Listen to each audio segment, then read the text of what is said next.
Salve Maria Santíssima. Existem perguntas que seria melhor nem fazê-las, né? A gente deve ter cuidado com determinados tipos de perguntas. Mas a gente vive como todo mundo fala, um país democrático, uma situação democrática, então vamos perguntar tudo. Como diz alguns youtubers aí, vamos questionar tudo. Não é que eu acompanhe esses abençoados não, certo? Mas vamos lá. Hoje tem muita cultura, ou uma anticultura, né?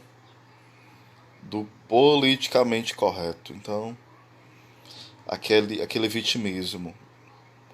Por que, que a mulher não tem o direito igual ao homem? Ou direitos maiores?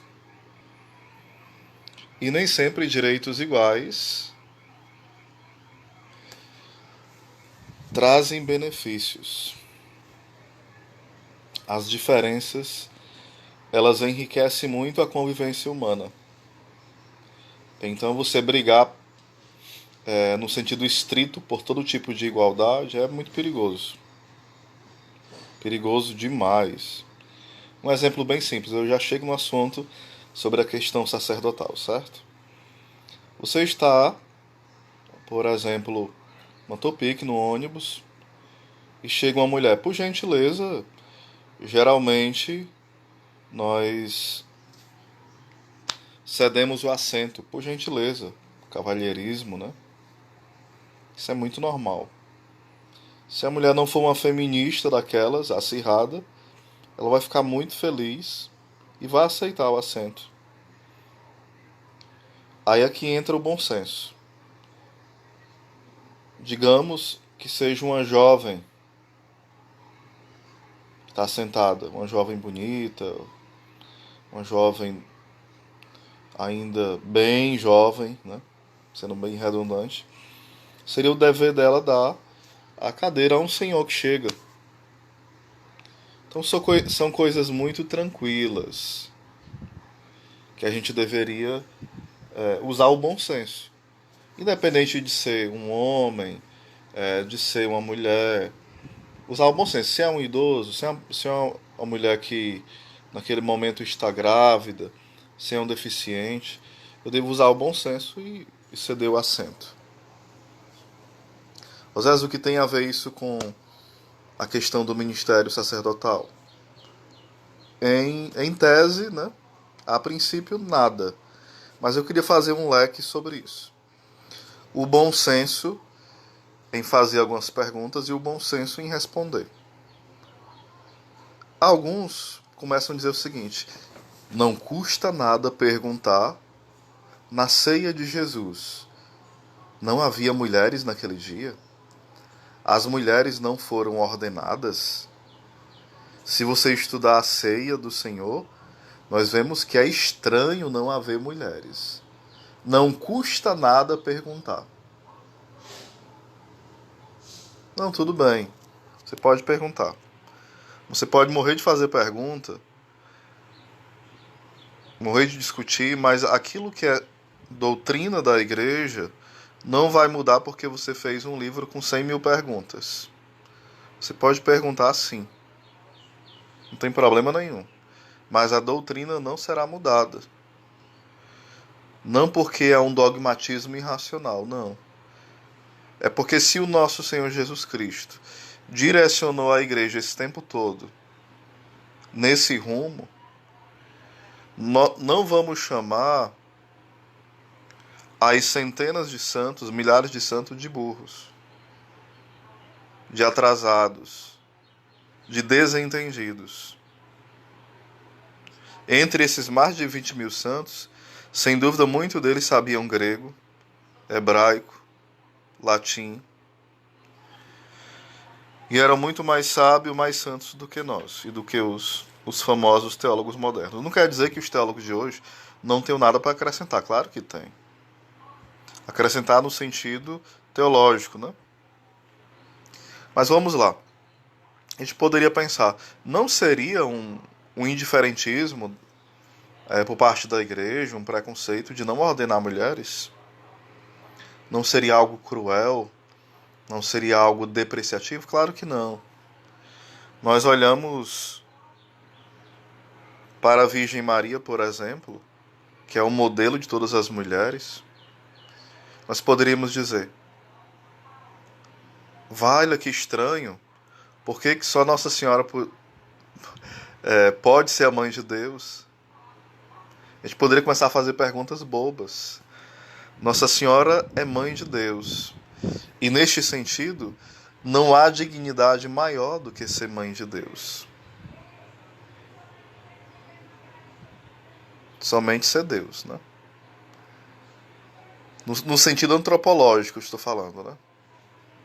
Claro que se pode discutir isso, certo? Mas existe um título maior do que ser mãe de Deus? Não. A não ser que a pessoa seja divina, é outra coisa, mas aí já é outro âmbito, não é mais o âmbito antropológico, né? Aí já entra o âmbito transcendente.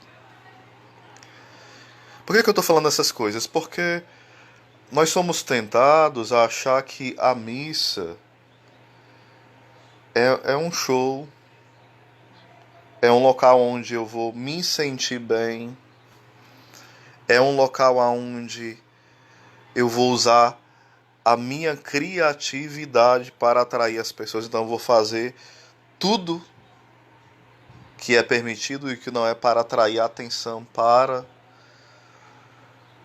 aquele local, para aquela capela, para aquela paróquia. Não. A Santa Missa não é o local onde se vai fazer experiências científicas, experiências litúrgicas, experiências das mais macabras possíveis, não. A liturgia não é o local de experiências mirabolantes.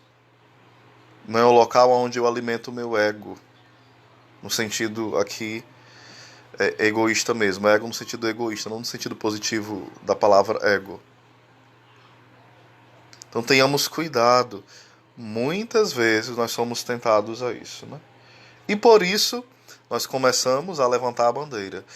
Já que a missa é a festa do povo de Deus, é a alegria do povo, é o povo que celebra, então nós começamos a reduzir a liturgia aos nossos caprichos. Já que pode forró, então vamos colocar funk. Já que pode rap, vamos colocar o rock, vamos colocar pagode nas músicas. Meus irmãos, respeitemos a liturgia. Oséias, você arrodeou demais, mas não falou nada sobre a questão das mulheres serem ordenadas ou não. Resumindo, existe um desígnio de Deus e ele escolhe como quer, quando quer, e as razões são as de Deus. A gente poderia dizer assim: não, na verdade, as mulheres não podem ser ordenadas, porque quando Deus escolheu lá no Antigo Testamento, escolheu 12 tribos. E nas 12 tribos os representantes eram homens. Sim, essa pode ser uma das razões. Mas por que Deus não escolheu entre essas 12 tribos os representantes que fossem mulheres? Aí vai ficar a pergunta sem fim. Então a razão, eu diria, é porque Deus quis. Meus irmãos, nós defendemos tanto a liberdade e parece que Deus tem que ser prisioneiro do nosso achismo, do nosso bel prazer. Deus quis assim, não como um carrasco. Deus quis. E é o melhor. Lá em Lucas 6 fala que Deus escolheu os que ele quis. Os 12 apóstolos. Por que ele não escolheu 15, 20? Ah, porque as 12 tribos, certo. Beleza, tradição. Algo belíssimo. Mas por que foi 12 tribos, não foi menos? Então vamos parar de querer colocar em Deus os nossos rótulos de achismo. Isso é terrível. Deus escolheu, ele é soberano na vontade dele. Aqui eu não estou defendendo aquela soberania no sentido calvinista, não, certo? esquecendo o livre-arbítrio, esquecendo a liberdade. Não é isso que eu estou falando. Mas eu estou dizendo o seguinte: a igreja já sempre teve esse entendimento. Quem é chamado ao sacerdócio? Entre o povo de Deus, entre aqueles que Deus vai chamando. Por exemplo, entram, digamos, 30 pessoas no seminário propedêutico. Quem disse que os 30? Primeiro entra 30. Talvez os que estavam querendo entrar eram 60, mas entraram 30. Entre esses 30, os 30 vão ser ordenados? Talvez sim, talvez não. A igreja tem que confirmar a vocação daquela pessoa. E entre esses 30, nenhum tem o direito de ser padre. É uma escolha de Deus. E nessa escolha, Deus quis escolher pessoas que têm um chamado à vida celibatária. Falo aqui na Igreja Católica Apostólica Romana, né? Em especial aqui no Ocidente.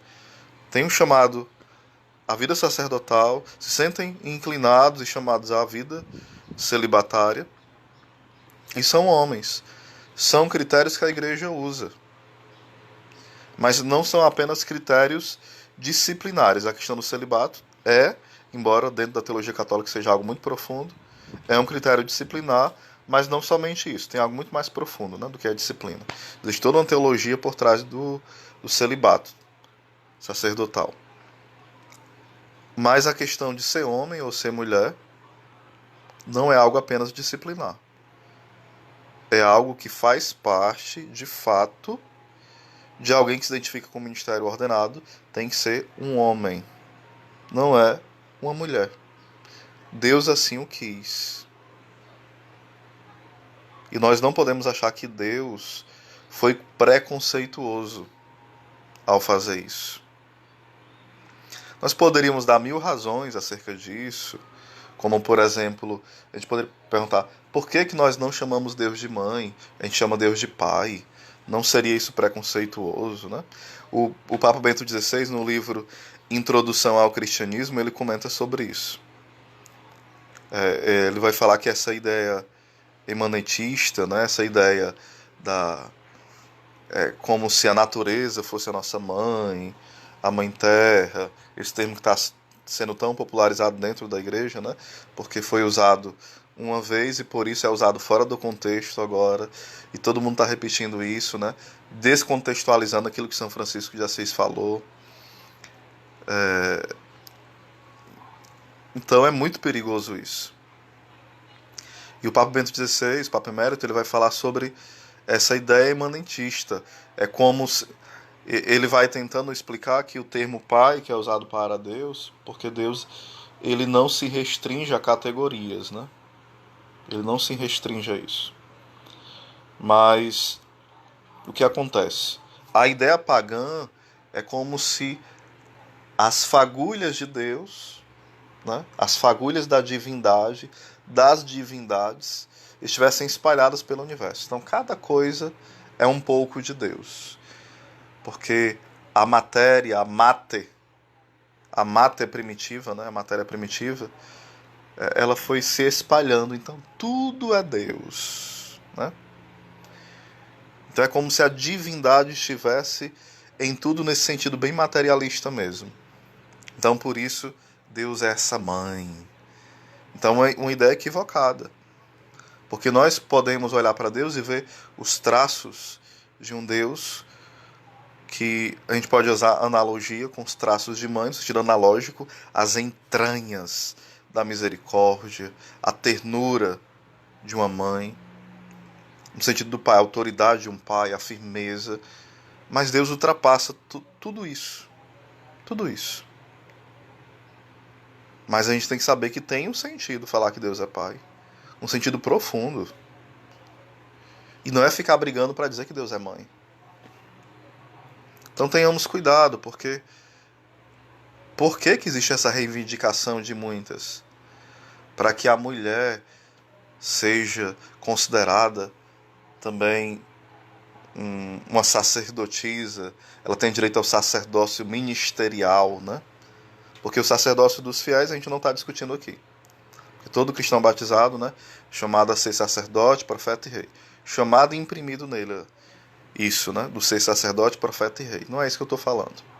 Não é sobre esse sacerdócio comum. Mas por um mau entendimento do que é a Eucaristia, por um mau entendimento do que é o homem, do que é a mulher, do que é o sacrifício, do que é a Santa Missa,